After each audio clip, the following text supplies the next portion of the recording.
Muchísimas gracias. Me habéis invitado a hablar de un tema que me apasiona, ¿vale? Que es el cultivo de la dimensión espiritual. Y me apasiona por dos razones, que son las que pretendo unir en el rato que voy a estar aquí con todos ustedes. ¿Cuáles son esas dos pasiones? Pues la primera, el misterio del ser humano. La dimensión espiritual es hablar del misterio de la persona. Y la segunda pasión pues es la maravilla de la actividad que para mí es más bonita, que contribuye a desarrollar ese misterio, que es la educación. Por lo tanto, si juntamos el misterio de la persona a través de la dimensión espiritual y el misterio de la educación como esa tarea que hace que un alma se una con otra alma y acaben siendo ambas almas transformadas, pues espero que pasemos un rato cuanto menos agradable y que nos haga pensar sobre estas dos cosas. Quiero empezar compartiendo dos pequeñas historias. Una es un cuento de alguien tan conocido como Tony de Melo, no es un cuento actual, pero los cuentos de Tony de Melo son permanentes y duraderos, que nos hacen conectar con el tema que vamos a tratar.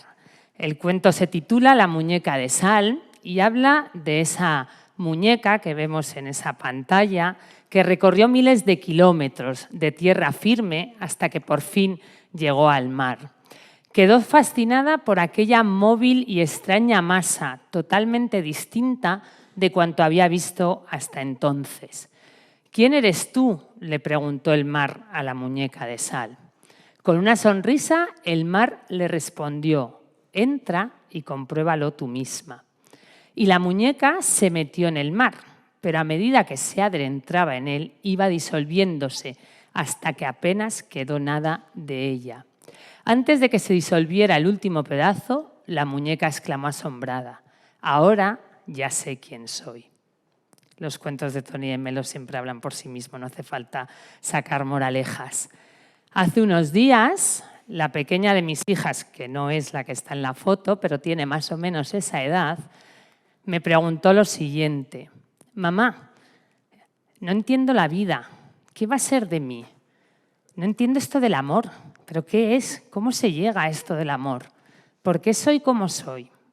Os prometo que esto es verídico el domingo por la tarde. He querido conectar estas dos cosas porque de esto es lo que vamos a hablar. Si algo tenemos que partir, de algo tenemos que partir, es de ser conscientes que la espiritualidad es una dimensión que forma parte de todos nosotros. Cuando mi hija me preguntaba estas cosas, o cuando vemos el cuento de la muñeca de sal, nos tenemos que preguntar qué dimensiones están aflorando en esas preguntas y en esa persona. Por eso quiero que empecemos hablando de esto. Para hablar de cómo cultivar la dimensión espiritual, lo primero que tenemos es que preguntarnos cuál es el modelo de persona que tenemos. ¿Cómo concebimos nosotros qué es la persona? Claramente, la persona es un ser en relación.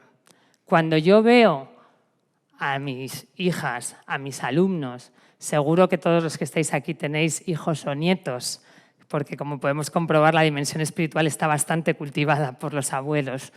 Les tenemos que ver como estos seres multidimensionales, donde todas estas dimensiones, que pueden ser estas u otras, no hay consenso en la comunidad científica sobre las dimensiones que constituyen el ser humano, están presentes.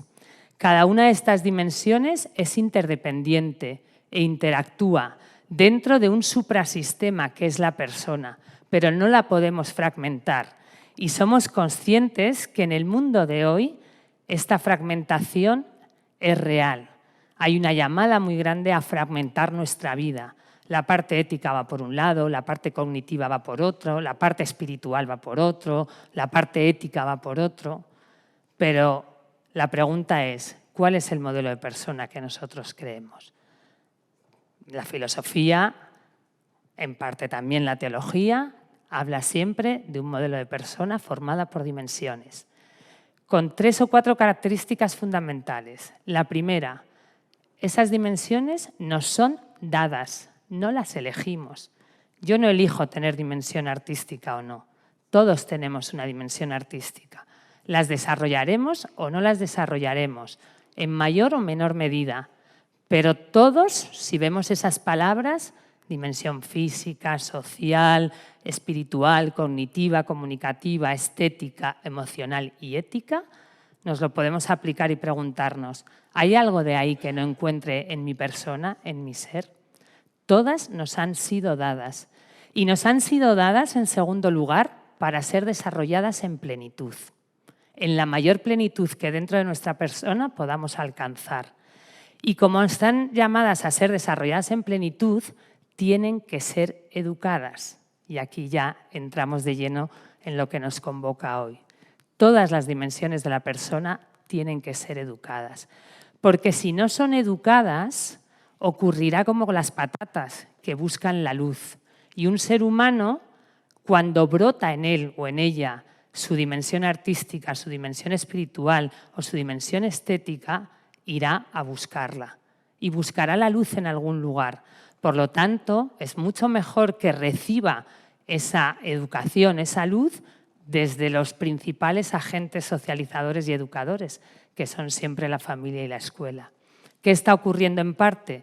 Que si la dimensión espiritual no está siendo educada, está siendo tapada o está siendo sustituida por otras cosas, como Internet, las redes sociales y tantas cosas que están en ese contexto, ¿vale?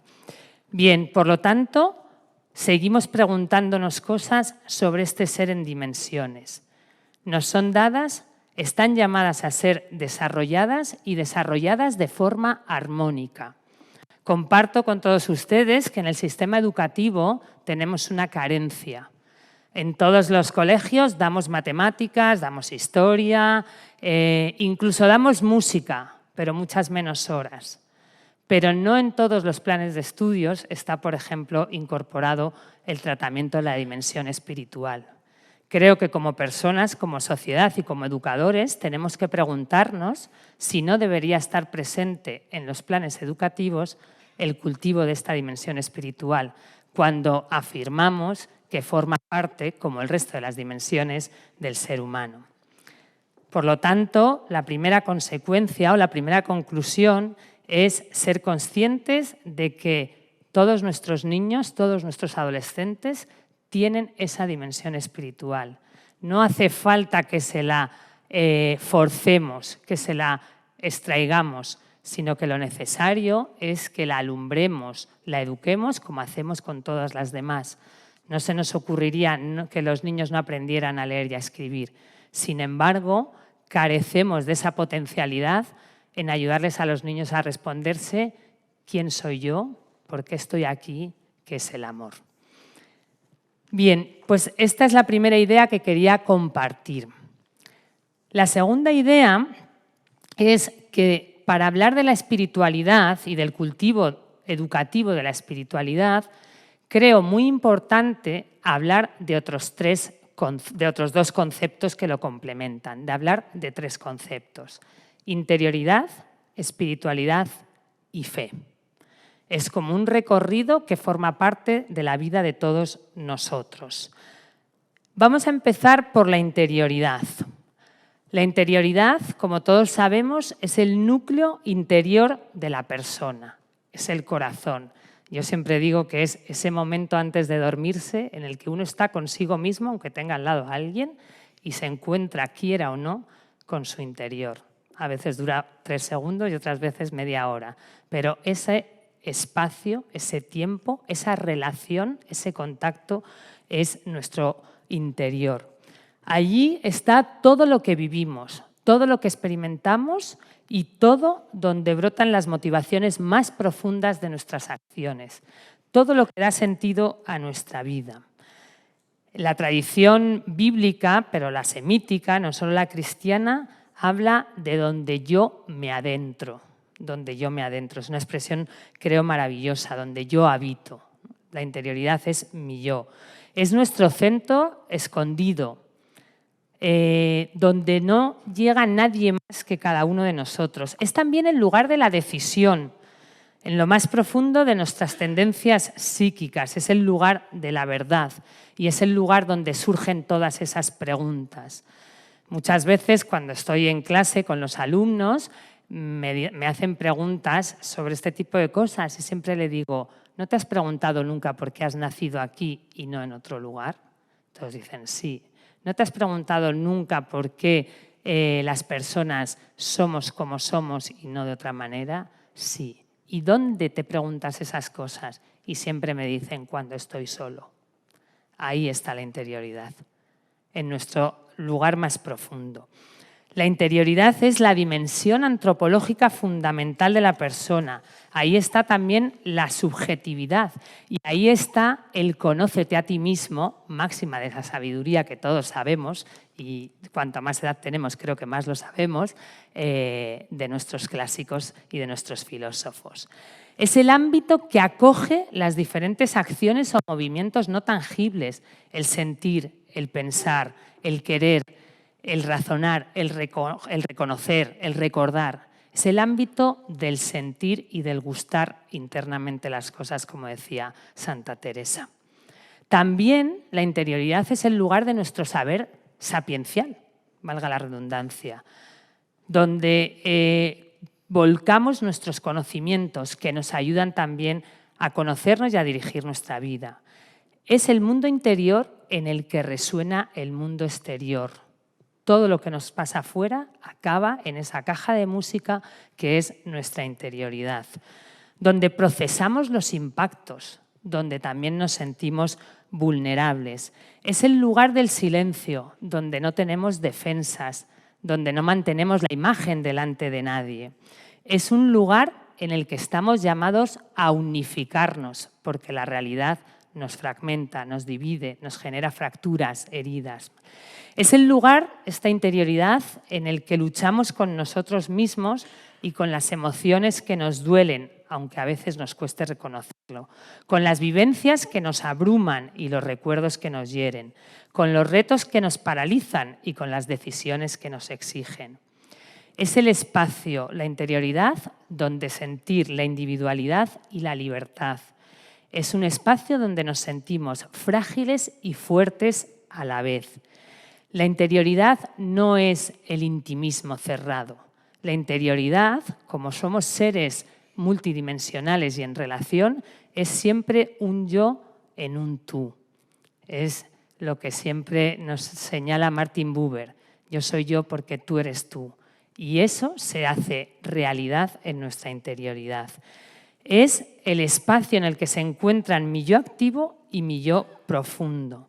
Y no es una realidad que podamos reducir solo a lo que siento, sino que es aquello que nos pasa por dentro y se nos revela desde dentro.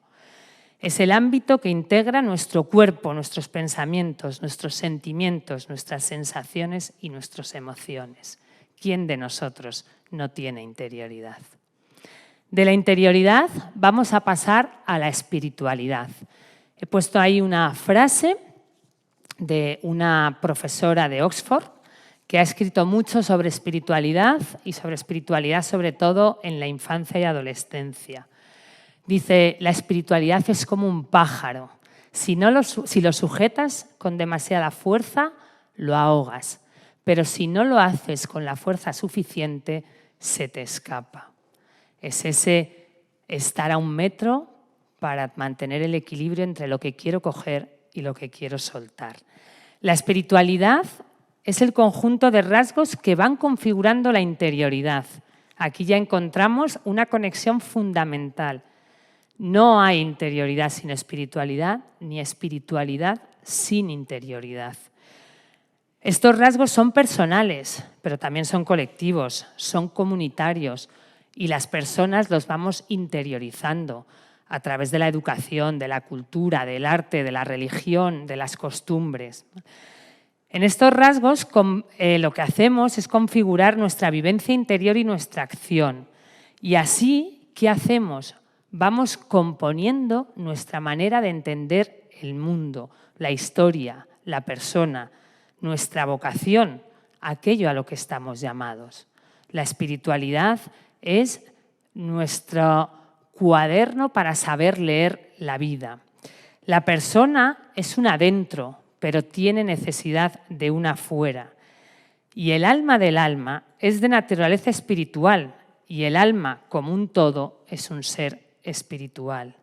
Por tanto, nadie, ninguno de nosotros, ni ningún niño, como veremos ahora, carece de espiritualidad. Lo fundamental de la espiritualidad es que posee esa dimensión interior, el centro en el que se conecta con objetos, en el que traemos lo que viene de fuera, pero también nos entregamos a dar respuesta a lo de dentro. La espiritualidad, en una sola frase, es lo que nos inspira y da sentido a nuestra vida. Por eso, y todos los teóricos y todos los autores que hablan de estas cosas lo definen muy claramente, hay espiritualidades religiosas y hay espiritualidades laicas que no tienen relación con lo religioso. Esto nos llevaría a analizar todo el fenómeno que se da hoy en día del gran desarrollo de la espiritualidad frente a un descenso de la religiosidad. En unos datos oficiales de un estudio internacional de la población mundial, vamos a poner aproximadamente unos 8.000 millones de habitantes, el 80% afirma tener experiencias espirituales y afirma sentirse seres espirituales, a pesar de que en muchos sitios, especialmente en Europa, la religiosidad y la práctica religiosa esté descendiendo a pasos agigantados. Pero cuando en la humanidad 6.000 millones dicen yo afirmo que tengo una dimensión espiritual, evidentemente reafirma la idea que he dicho antes. Quiero compartir sobre este concepto de la espiritualidad, puesto que es el tema, algunos datos más sobre la espiritualidad en la infancia. Hasta hace poco tiempo no se pensaba que hubiera espiritualidad en la infancia y, de hecho, todavía no son muchos los estudios sobre la espiritualidad en la infancia y la adolescencia. Os he señalado esta persona. Yo conozco en concreto aquí en Madrid una persona que está haciendo una tesis doctoral sobre el desarrollo de la espiritualidad en el niño, porque ya os digo que no está muy trabajado. Esta autora que os nombraba antes, Rebecca Ney, dice que la espiritualidad infantil es una capacidad innata. Nacemos con ello. Creo que esta idea nos va a quedar claro. Una capacidad innata que permite ser consciente de la cualidad sagrada de las experiencias vitales.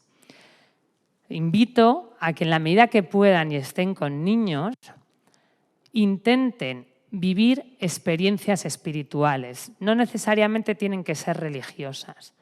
Y experimenten la reacción.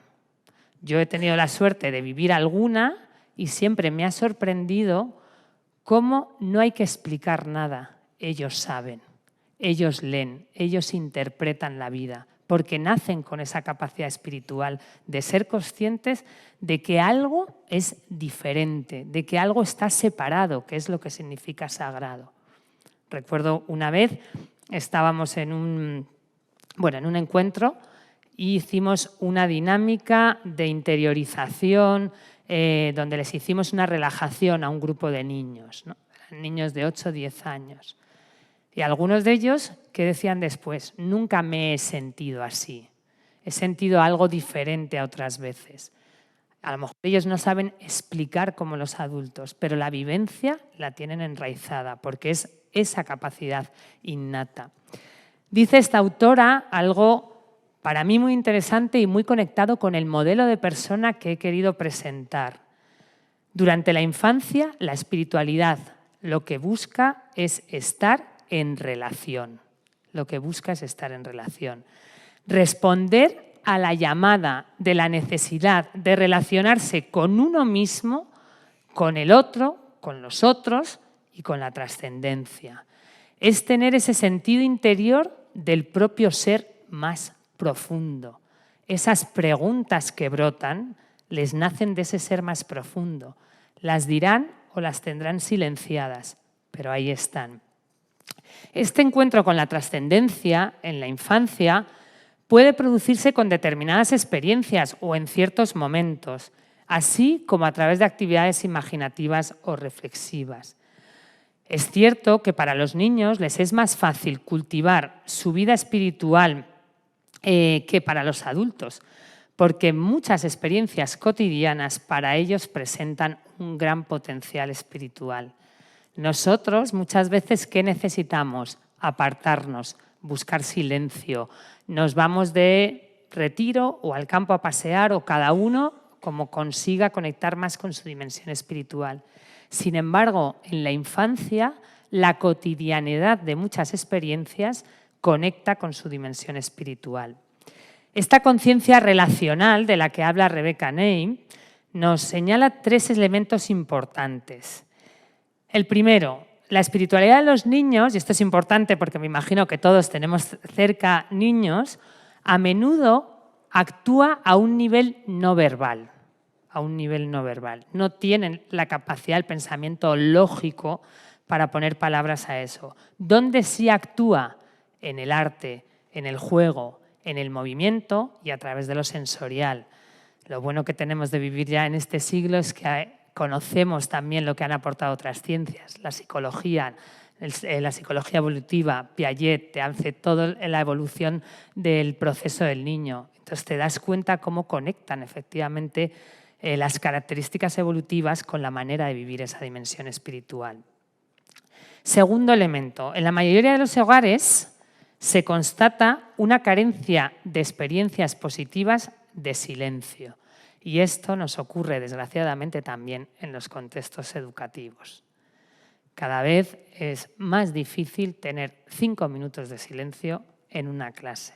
Sé que aquí hay algún profesor más, no sé si estará de acuerdo conmigo. Yo, que doy a adolescentes, cada vez es más complicado, porque la capacidad de silencio y de atención la estamos perdiendo como consecuencia de la manera de vida, del rapidismo, de la aceleración y de la hiperconexión permanente, que no es el tema, pero conecta muchísimo con el tema que estamos hablando. Los estudios, la mayoría de los estudios, han demostrado el mismo dato que he dado antes con la población mundial, y es que la espiritualidad es común y natural en los niños de todos los credos e incluso en los que no manifiestan tener ningún tipo de creencia o pertenecer a ninguna religión. Esto incluye que veamos que hay experiencias espirituales, algunas especiales, de iluminación, de reconocer que algo sagrado pasa por su vida, de algo, como os decía antes, que es diferente. Y esto, la suerte de los niños de la infancia, es que se manifiesta de una manera espontánea, natural, ingenua. Si nosotros nos tuviéramos que poner aquí ahora a hablar de nuestra vida espiritual, nos costaría muchísimo. Muchos no hablaríamos o tendríamos que tener un conocimiento. Sin embargo, con cualquier niño te pones a hablar de esto y te hablan de manera espontánea. Y he hecho la prueba con mis hijas. Les he enseñado lo que estaba haciendo y lo que estaba preparando y me han ayudado a pensar ejemplos sobre cómo podía hablar de la espiritualidad en la infancia y la adolescencia. Dependiendo de la edad, me han dicho unas cosas u otras. ¿Por qué? Porque para ellos la autenticidad importa mucho más que las convenciones. Para nosotros mantenemos una imagen, unas formas, y ellos no. Y ahí está la verdadera autenticidad de la dimensión espiritual. Los niños, a través de esta conversación espiritual, exploran problemas en los límites de su comprensión y se implican en cuestiones existenciales. Mamá, ¿por qué estoy aquí? ¿Qué va a ser de mí? Anda que no hay pregunta más existencial que esa. ¿Qué va a ser de mí en el futuro? ¿Cómo voy a conseguir yo salir adelante? ¿Qué es esto del amor? Me decía, ¿qué es esto del amor? Bueno, pues es que preguntas más profundas que esa, tan profundas que no se las respondí. Bueno, pues como decía antes, la conciencia espiritual de los niños es claramente relacional, ¿vale? Y esta misma autora habla de 4 relaciones, que quiero que las situemos y les invito a pensar si tienen niños cerca. La primera, la conciencia relacional que tiene el niño con otras personas. Y recojo frases de niños. Si tuviera 3 deseos, convertiría a las personas desagradables en buenas personas. Esto es una cosa muy propia que puede decir un niño de 6 años. Que los ricos dieran dinero a los pobres. Y algo para mí, muy propio de un niño de 6 años. Pero lo compartiría con alguien más. Segundo nivel de conciencia relacional. El niño con el mundo. Por ejemplo, las nubes han estado allí millones y millones de años y debe haber un lugar, de alguna manera, como cuando nacen las flores. ¿De dónde vino el viento para tirar todos los pétalos y hacerlos caer en el suelo y volver a hacer más? Preguntas que a nosotros nos hacen gracia a veces, pero que tienen una profunda espiritualidad, porque se están preguntando por el origen de las cosas, del mundo, de dónde han nacido esas cosas, qué viene detrás de esa pregunta, quién lo ha creado, ¿lo ha creado alguien o no lo ha creado nadie? En tercer lugar, la conciencia relacional del niño consigo mismo, darse cuenta de sus actos. Me he dado cuenta de que he sido grosero con mi mamá. Soy una persona nueva, no voy a volver a ser grosero con mi mamá. Y la conciencia relacional, en un cuarto caso, del niño con la trascendencia. A veces me siento solo y pienso si hay alguien que está conmigo. ¿Qué se está preguntando ahí? Pues se está preguntando si para él existe o no un ser superior o un Dios. Bien, por último, quiero destacar, creo que es una idea fundamental y que nos puede hacer cambiar la mente a padres y educadores, la capacidad del niño para hacer una contribución a la espiritualidad del adulto. Siempre pensamos cómo ayudo a mis hijos o a mis nietos a trabajar esa dimensión espiritual, a sacar esa espiritualidad. Como en educación, porque esto es un principio que es válido también para la educación, el niño me está ayudando a mí. A través de su dimensión espiritual florece mi dimensión espiritual y conecto conmigo. Como a través de la educación, que es un acto relacional, yo me hago diferente. Cada vez que entro en clase salgo diferente. Cada vez que me vinculo con un alumno salgo diferente. Cada vez que mi hijo, mi nieto, quien sea, conecta su dimensión espiritual con la mía, la transforma. Creo que esto es una idea maravillosa. Bien, sobre la espiritualidad en la infancia lo dejamos ahí. En la tercera palabra, que voy a decir muy poquito, es fe. Para mí es un camino, interioridad, espiritualidad, que me lleva a la posible apertura a la fe.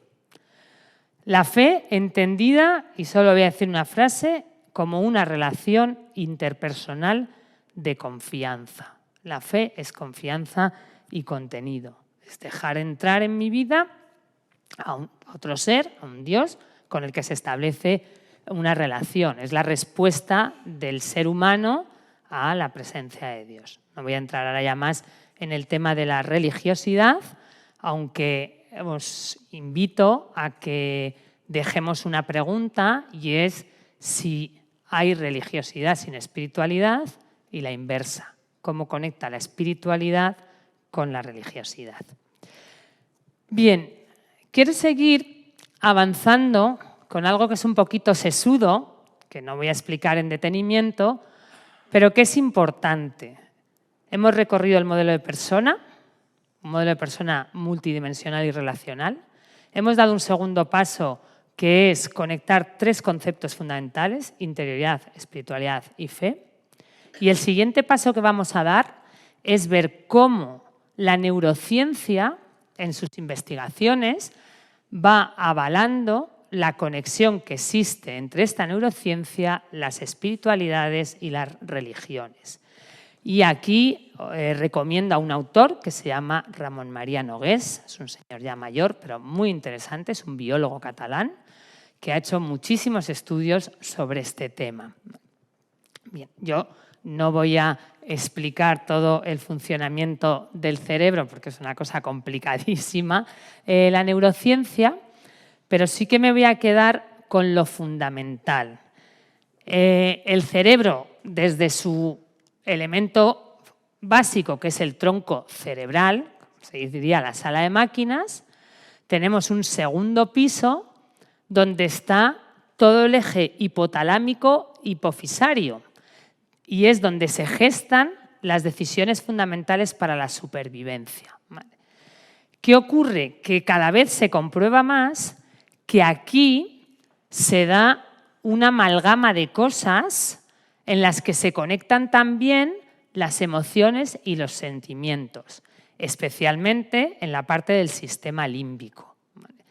La idea con la que quiero que nos quedemos es que, por lo tanto, la neurociencia lo que va validando, lo que va confirmando, es que el ser humano no tiene un funcionamiento racional solamente, sino que todas las conexiones neuronales afectan y se ven afectadas con todo el tema de los sentimientos y de las emociones.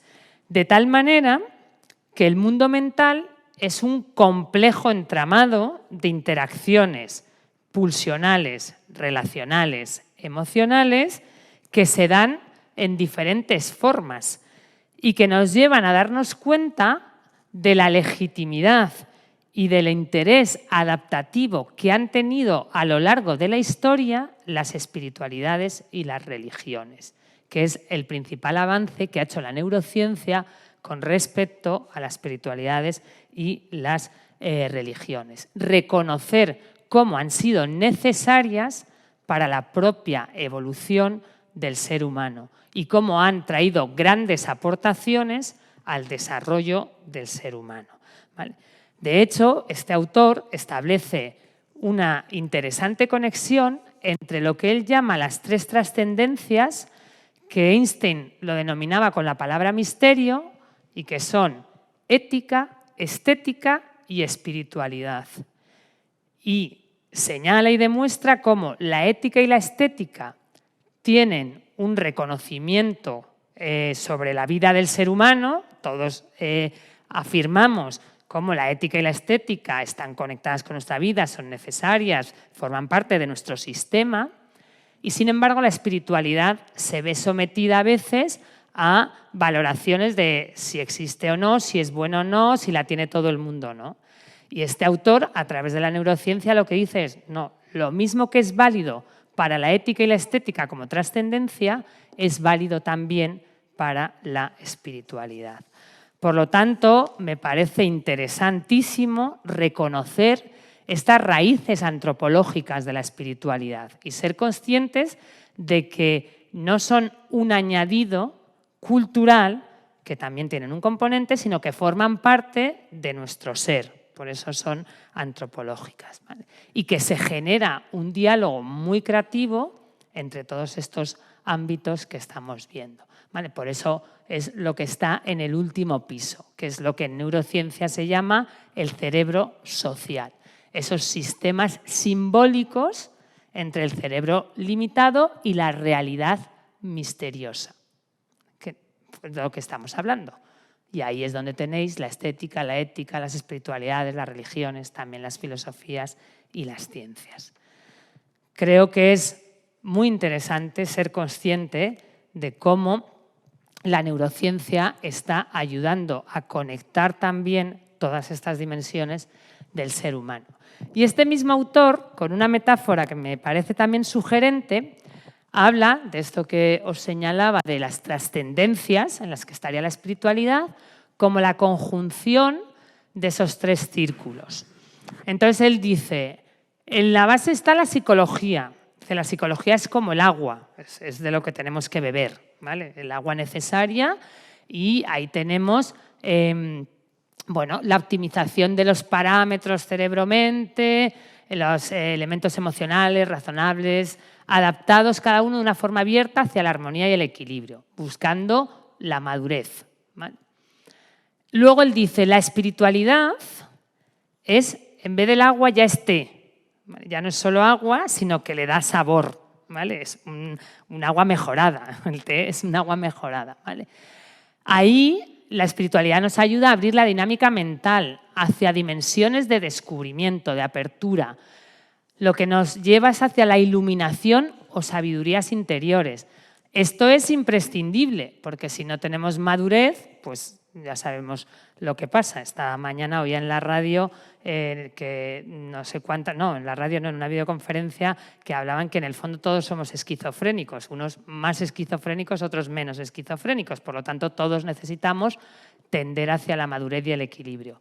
Ahora, cuando esto ya lo hemos alcanzado, la espiritualidad que nos ayuda a vivir con iluminación y con sabiduría. Por eso hablamos de interiorización, como hemos hablado antes, y apertura a la trascendencia, que sería fe. No sé si se entiende cómo hay una conexión en las mismas palabras que he planteado antes. Y por último, plantea este autor, están las relaciones, que es el té con pastas. Él explica, dice, té con pastas, agua, té y té con pastas. ¿Por qué? Porque a eso le estás añadiendo lo que este autor habla, los relatos reveladores, ¿vale? Bueno, como no vamos a hablar hoy de religión, sino de espiritualidad, lo voy a dejar ahí. Bien, pues vamos a entrar en la última parte, en cómo educar la dimensión espiritual, ¿vale? Cómo educar la dimensión espiritual. Porque creo que a estas alturas espero que nadie tenga dudas de que educar hay que educarla, que está en nosotros y que debemos educarlas. Dice un filólogo y escritor español que se llama Jaume Cabré una frase preciosa sobre la educación. La auténtica educación consiste en enseñar a los niños a construir su propio mundo interior. Enseñar a los niños a construir su propio mundo interior. Yo llevo 25 años dando clase y constato semana tras semana esta misma frase. ¿Por qué? Porque lo que más educa es que el alumno sea capaz de responder a sus preguntas a través de lo que tú intentas transmitirle y formarle.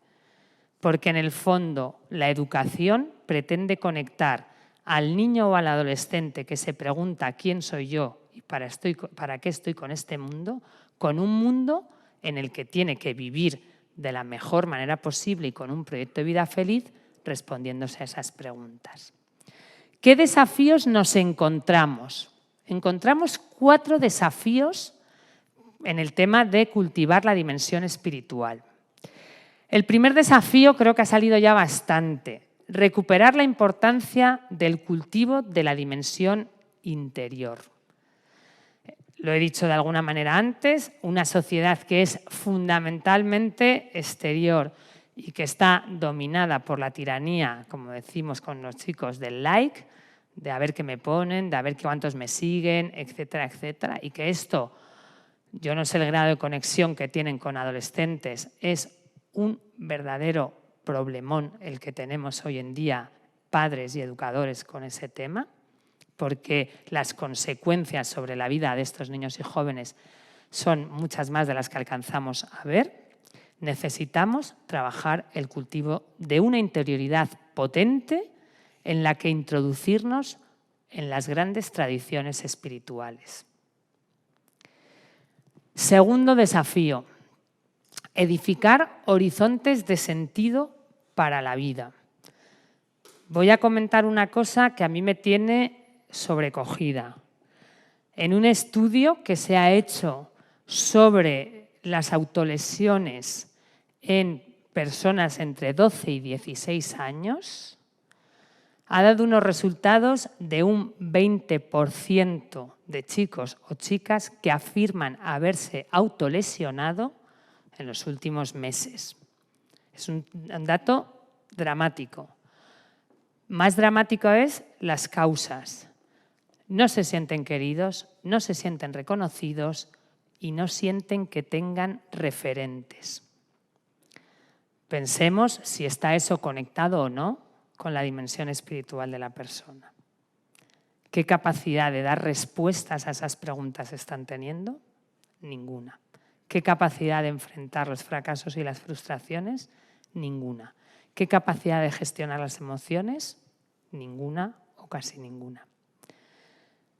La interioridad humana necesita ser alimentada con propuestas de sentido. En mi mundo interior no lo descubro todo. Esto también es muy importante. No todo está dentro de mí. Lo he dicho antes, el ser humano es interior que necesita exterior. ¿vale? ¿Por qué? Porque la experiencia demuestra que muchas veces nuestros descubrimientos interiores están muy condicionados por derivas personales, por condicionamientos familiares, sociales, culturales, etc. Segundo punto que a mí me parece de los grandes desafíos en este momento con la educación. Tercero, reconciliar las exigencias y aportaciones de las sociedades, y esta frase tiene una segunda parte, de las sociedades actuales que se caracterizan por ser lúdicas. Todo es pasárselo bien. O sea, hoy en día lo único que buscamos es ser felices pasándolo bien, es lo que reciben ellos. Críticas avanzadas con las cuestiones permanentes que la humanidad se sigue planteando sobre la libertad, los enigmas de la vida, la realidad, lo concreto. Esto que antes he dicho, los misterios, ¿vale? Ahí tenemos un gran desafío, porque nuestros niños y adolescentes viven en esa sociedad con respeto del Mr. Wonderful. Hoy puede ser tu gran día y todo lo que quieras lo vas a conseguir.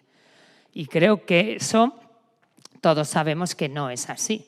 Evidentemente uno puede hacer mucho porque su vida sea lo mejor posible y en él hay mucho, pero no todo está en cada uno de nosotros.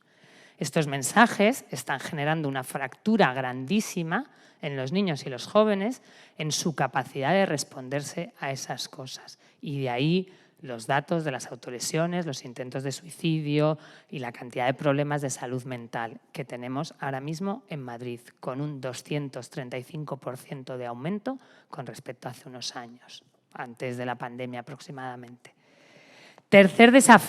Cuarto, perdón. Educar el corazón y educar con el corazón. En primer lugar, educar con el corazón. Aprender a ser para enseñar a ser. Esto también es un desafío. Los educadores también tenemos que cultivarnos. Yo me gusta soñar y pensar que los educadores somos personas que leemos, dedicamos tiempo a la interioridad, al cultivo de lo propio, porque es imposible que si no des luego en clase lo que no tienes.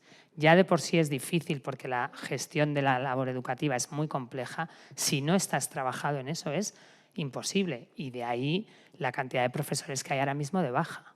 No hay una semana en la que no se den un montón de profesores de baja, de manera alarmante. Amar el saber. Amar el saber. Es una cosa que socialmente creo que tenemos que transmitir entre todos. Educar desde la confianza y educar con pasión el optimismo por la vida y el futuro. Educar con pasión por el futuro, la esperanza. Nuestros niños y jóvenes necesitan responderse a esas preguntas espirituales creyendo que la vida que van a tener en el futuro sea mejor. No sé ustedes, yo que soy joven de los años 90, me recuerdo pensando pues, que iba a tener la vida más idílica, iba a cambiar el mundo. No habré hecho nada de eso, pero he tenido muchos sueños y muchos proyectos. Hablas con los jóvenes de hoy en día y desgraciadamente el contexto lo que les hace pensar es mi vida va a ser peor y lo vamos a tener muy difícil. ¿Cómo generar esperanza en la vida, en el futuro, tener optimismo? ¿Cómo poder responder a esas preguntas así? Y debemos también educar el corazón. He hablado de educar con el corazón y educar el corazón. La motivación, la curiosidad, el compromiso. Educar la conciencia. Es una palabra que la hemos un poquito borrado de la sociedad. Algunos afirman porque es así. O sea, yo recuerdo cuando éramos pequeños se nos hablaba, ¿no? ¿Qué te dice tu conciencia? Hoy en día eso no lo hablamos nunca con nuestros hijos. En todo caso lo hablamos como te sientes bien o no te sientes bien, pero ahí estamos cayendo en un engaño y les estamos haciendo creer que el sentimiento es lo que domina la ética. Y esto creo que socialmente es un riesgo. Bien, Rebecca Ney, ya voy terminando, establece 6 criterios para apoyar la espiritualidad en la infancia y la adolescencia. El primer criterio, el del espacio, y habla de diferentes tipos de espacio. El primero, el espacio físico. Dice, el espacio físico tiene influencias positivas y negativas, ¿vale? Hay que generar espacios físicos donde ellos puedan desarrollar esa dimensión espiritual, y no todos valen, o aprovechar espacios que ya existen. Segundo tipo de espacio, el espacio emocional, ¿vale? El espacio emocional. El espacio emocional implica generarles tiempos y espacios donde ellos puedan apartarse, donde puedan encontrar consigo mismo, expresar sus opiniones, sentirse seguros. El tercero también, el espacio auditivo. Esto va a salir varias veces. Hablar menos y escuchar más. Y enseñarles a ellos también a escuchar más. Volvemos un poquito al tema del silencio. Hay que dejar espacio para el silencio. Espacio para el silencio. Segundo criterio. Tener claro que la espiritualidad tiene que ver más con proceso que con producto. Nuestra sociedad es eminentemente utilitarista y efectivista, ¿vale? Lo que se produce. ¿Qué queremos siempre? Conseguir algo, sacar un proyecto, lo que sea. Ahora, el tiempo de la espiritualidad es un tiempo de procesos, no es conseguir un resultado final. La espiritualidad es un viaje continuo, no es un punto de llegada. Y esto es importante, porque si lo unimos con la poca paciencia y la poca serenidad con la que vivimos hoy en día y con la que viven nuestros niños y adolescentes, es muy difícil que descubran esto, porque también quieren resultados inmediatos en eso.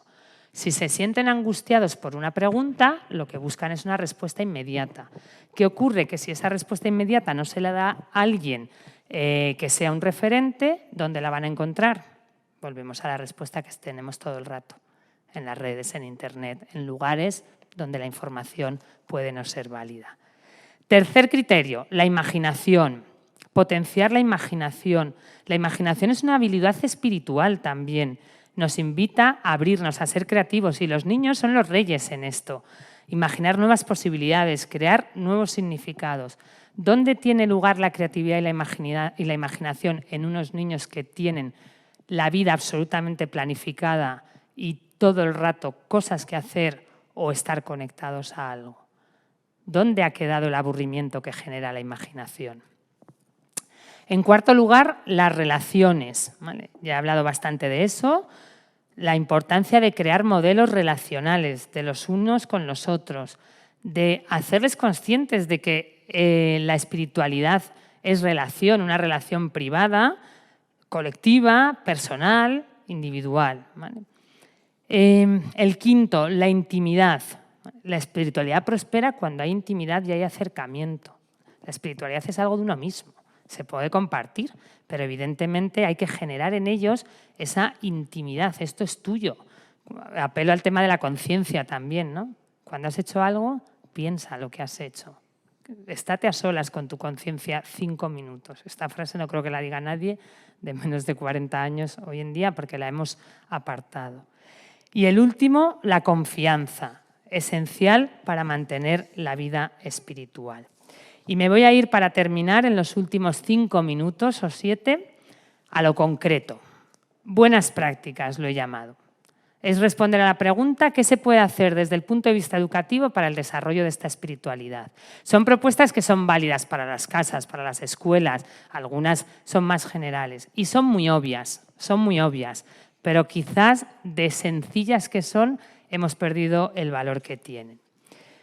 Primera, leer. Tenemos que recuperar la lectura. Leer mucho en la escuela y en casa. Y no cualquier lectura. La lectura silenciosa, para empezar, que les cuesta muchísimo. La lectura que les ayuda a conocerse y a reconocerse. La lectura que les hace abrirse a un mundo interior y exterior.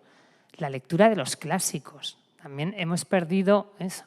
Suena muy atópico, pero es que a través de la lectura uno encuentra muchísimas respuestas a esas preguntas que se hacen. La segunda, muy concreta también, escribir. Fomentar la escritura como la expresión de los sentimientos. Ya no hacen diarios como hacíamos antes, y hay fantásticos diarios, pero no escriben. Les cuesta muchísimo, cada vez más con el ordenador. En los 5 minutos que escribes, esos 5 minutos tienen un impacto en tu vida espiritual grandísimo. ¿Qué han hecho los grandes místicos que son ejemplos de vida espiritual? Escribir diarios. Por lo tanto, esa frasecita, ese una vez a la semana, intentemos proponérselo. ¿vale? Proponer reflexiones abiertas y escribir sobre las vivencias. Escribir cuando hacemos un viaje, haz un diario de un viaje. O llega la Navidad, vamos a escribir un relato de lo que hacemos, crónicas. O es el cumpleaños del abuelo, escríbele una carta, etcétera, etcétera.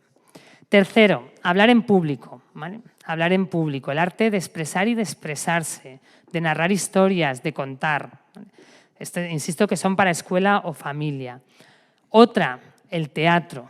El teatro. El teatro expresa con el arte todo lo que uno es. Expresa muchísimo la dimensión artística. Usar obras adecuadas, en familia también, cuando se juntan 2, 3 primos, preparemos una representación, por supuesto en el colegio. He hablado mucho del silencio, que sería la siguiente. Y lo vuelvo a decir, porque crear hábitos de silencio ahora mismo es, como la película, desafío imposible. Es un desafío imposible crear hábitos de silencio. Les invito a que recorran un día, una semana en la vida de hijos, nietos o que tengan y piensen cuántos minutos ha estado en silencio concentrado haciendo algo y los contemos. A lo mejor también tenemos que empezar nosotros, pero contemos eso, porque enseñar a estar en silencio solo se aprende estando en silencio. No se puede decir, vamos a estar en silencio, hay que estar en silencio y aburrirse y decir, no sé qué hacer, me puedo poner los cascos. Como anécdota, yo he hecho el Camino de Santiago muchas veces con jóvenes y les obligábamos literalmente todas las mañanas a hacer media hora de silencio. Durante la primera media hora no podían hablar. Se pueden imaginar los primeros días lo que era, o sea, una pelea constante. A partir del cuarto o quinto día lo pedían ellos. No querían hablar el primer rato, porque descubrieron que les aportaba como experiencia. Pues esto es una evidencia, ¿no? Vamos a ver cómo lo conseguimos. Otro, escuchar música. Lo mismo que con los libros, ¿no? Educar en el gusto por la música. Yo ahí no entro en estilos, pero sí tiempo para escuchar música y si puede ser variada, por lo menos mejor. Otro para desarrollar la dimensión interior y espiritual, bailar. Bailar. También esto, claro, los adolescentes ya sí lo hacen, pero los niños poco. Pero ¿por qué no enseñamos a hacer bailes armónicos? Danzas populares. Esto, dependiendo de algunas regiones, a mí me admira cuando vas a algunas regiones de España y te encuentras en Zaragoza, en Valencia, en muchísimos sitios. Creo que en Madrid esto lo tenemos más perdido, ¿no? ¿Por qué? Porque bailar te conecta con tu cuerpo y conectar con tu cuerpo conecta con tu espíritu. Porque una cosa que no podemos es desconectar las dimensiones y podemos llegar a ellas a través de maneras diferentes. Otra, los coros, cantar a coro. También una cosa que es maravillosa, te regula a ti mismo, te regula con los demás, enseña la necesidad de armonizarse, el valor de la diversidad. Otra muy importante, que la decimos mucho en educación y tiene su versión colegio o escuela y su versión familia, el autodominio y la autorregulación. Esto que se dice mucho, dices, no es ninguna novedad porque todos estamos llamados a autorregularnos, pero es una de las principales dificultades con las que nos estamos encontrando. Tienen muy poca capacidad de autorregularse, de controlar sus impulsos, de ponerse límites y de ser conscientes de por qué lo hacen. Y eso conecta con su dimensión espiritual. Es importante en ese sentido pues, practicar técnicas de respiración, de silencio, de relajación, buscar el dominio de sí, la conciencia de sí. Y esto también hay que enseñarlo, hay que aplicarlo. ¿Qué hacemos cuando hay un portazo en casa, hay un enfado, me meto en el cuarto? ¿Cómo trabajamos las cosas? ¿Cómo les ayudamos a buscar respuestas a esas cosas? Siguiente, educar la atención. Educar la atención. Aquí viene el gran tema. ¿Cómo evitamos la hiperestimulación y la multitarea? Evitar la hiperestimulación y la multitarea, que muchas veces nos las ven a nosotros. Creo que es importante esto que bueno, a veces viene de corrientes anglosajonas y americanas, vivir más despacio. Bueno, esto que se llama tanto la corriente slow, bueno, pues no sé si hay que seguir lo que dicen otros, pero desde luego creo que podemos plantearnos si podemos vivir más despacio y con más sobriedad, que es otra palabra que también ha un poco desaparecido, ¿no? Sobriedad, austeridad. el ser consciente de que no todo lo tenemos y que uno tiene que preguntarse por qué quiero tener todas esas cosas, qué aportan a mi vida, cómo conectan con lo que yo quiero, dependiendo de la edad, ¿no? El siguiente, el trabajo manual. El trabajo manual. Pero claro, no, el manual no es este. El trabajo manual no es el que hago con las manos en el ordenador. Es otra de las cosas que los niños han perdido muchísimo la capacidad. Llevarles por el camino de la papiroflexia, de las maquetas, de la carpintería, de la costura. Yo no creo que haya niñas que cosan poquísimas, con una máquina de coser cuando son pequeñitas por el juguete, pero luego prácticamente ya nadie cose, ¿no? Y sin embargo, ¿cómo ayuda al desarrollo de la vida espiritual estar horas haciendo así o haciendo punto? Yo no lo hago, pero cualquier persona que he oído siempre cuenta que le ayuda a encontrarse consigo mismo. Interioridad, espiritualidad. Relacionar y sintetizar, ¿vale? Esto está más dirigido a la escuela. Aprendizajes cada vez más integrales, más multidisciplinares, globales. Otro fundamental, dialogar y discutir, el arte de debatir. Si el modelo es la televisión, pues el resultado es el que tenemos, o la política, en la mayor parte de los casos. Hay que enseñar el arte de debatir, aprender a expresar las propias ideas, defenderlas, dejarse cuestionar.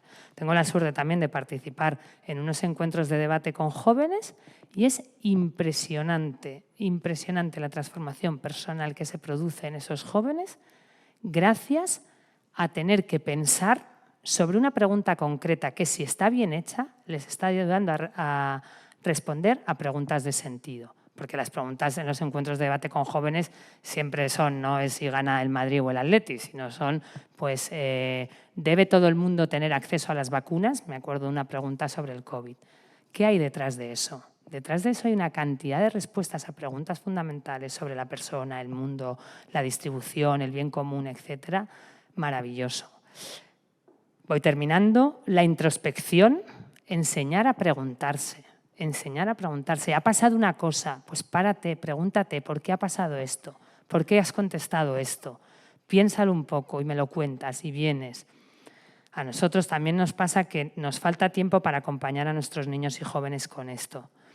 Otro, que además ha sido una cosa muy difundida en el mundo de la escuela, contemplar, admirar, asombrar, educar en el asombro. Las respuestas a las preguntas fundamentales de la vida nacen del asombro. ¿De dónde nació la filosofía? Del asombro, de la admiración. Sin la admiración, sin el asombro, el ser humano no camina. Me llama la atención una cosa, me admira, me asombra y entonces busco el porqué de esa cosa. Somos seres llamados a crear, a abrirnos, a avanzar. Hay que educar en ese asombro, en esa admiración. Después, una cosa que, aunque la diga para la escuela, vale para la casa también. Implicar a todos los niños, alumnos, en el cuidado, la limpieza y la decoración, porque la estética también alimenta el espíritu. De hecho, podía haber metido una parte que ya no me va a dar tiempo, que era la espiritualidad a través de la estética infantil. Pues esto es recíproco, la estética alimenta el espíritu. Y voy terminando con dos, la importancia de corresponsabilizar a los niños y a los jóvenes, que es la mejor manera de educar en libertad. Y la última, que es un tema que nos incumbe a todos, afrontar y dar respuesta a temas difíciles. Todos vivimos muertes, enfermedades, separaciones, problemas serios. Los niños también los viven y tenemos grandes dificultades muchas veces para tratar estos temas con los niños. Hay que ayudarles a darles respuestas para que respondan a su vez a esas preguntas espirituales que tienen. Hay siempre que anticiparse. Hay que manifestar también que no siempre hay respuestas. Esto es una clave. No para todo hay respuestas. Hay preguntas que no van a tener respuesta nunca en la vida del ser humano. O a lo mejor sí, pero vamos, de momento no la van a tener. Esto lo tienen que saber ellos, porque el saber que hay preguntas que no tienen respuestas les ayuda a saber que hay veces que uno se cae y tampoco tiene explicación, porque la vida es así. Hay que decir siempre la verdad, hay que ser honestos y hay que compartir con ellos nuestros sentimientos. En definitiva, y con esto termino, llenar la educación tanto familiar como escolar, de encuentros, de experiencias, no de informaciones. Vivimos en la sobreinformación y nuestros niños y jóvenes necesitan experiencias que les hagan encontrarse con lo más profundo. Experiencias que hagan florecer todo el potencial que el niño lleva dentro, que les ayuden a conectar su mundo interior con un exterior que sea, sobre todo, fuente de sentido y proyecto, un proyecto de vida feliz. Adela Cortina, filósofa española, el año pasado, en una conferencia que dio, dijo: en la educación hay fundamentalmente 3 problemas o 3 desafíos. 1, aumentar el conocimiento de nuestros niños y jóvenes. 2, educarles en criterios éticos. Y 3, contribuir a que construyan proyectos de vida felices. Pues ayudemos a nuestros hijos y a nuestros alumnos a vivir agradecidos al pasado, conectados con el presente y esperanzados con el futuro, que es lo que se pretende cultivar desde la dimensión espiritual. Muchas gracias.